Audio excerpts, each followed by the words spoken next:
Friend, কি খবৰ আপোনালোকৰ? আজি মই বনাম তন্দুৰী চিকেন। তাৰ বাবে মই চিকেনখিনি ভালকৈ ধুই এতিয়া দৈ দি ভালকৈ মিক্স কৰি ল'ম।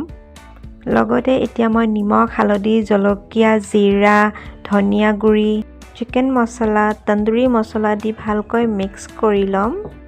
লগতে মই আদা নহৰু পেষ্টটো দিলোঁ। দি লৈ মই গোটেই ৰাতি এনেকৈ থৈ দিলোঁ মেল্ট কৰি পিনে মিক্স কৰি। এতিয়া মই অভেনটো আগতীয়াকৈ 20 মিনিট গৰম কৰি লৈছিলোঁ ভালকৈ। এতিয়া মই এইখিনি অভেন ট্ৰেত দি লৈ এতিয়া অভেনত সোমাই মই কমেও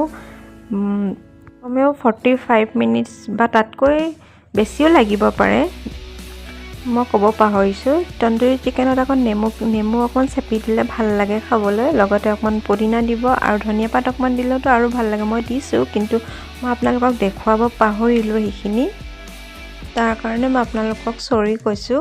এয়া তন্দুৰী চিকেন ৰেডি হৈ গ'ল। লগতে ওপৰত নেমু অকণ চেপি পিঁয়াজ কেইটামান দি একদম ভালকৈ খাবলৈ বিৰাট টেষ্টি লাগিব। আপোনালোকে এনেকৈ বনাই খাব। আজিলৈ ইমানেই।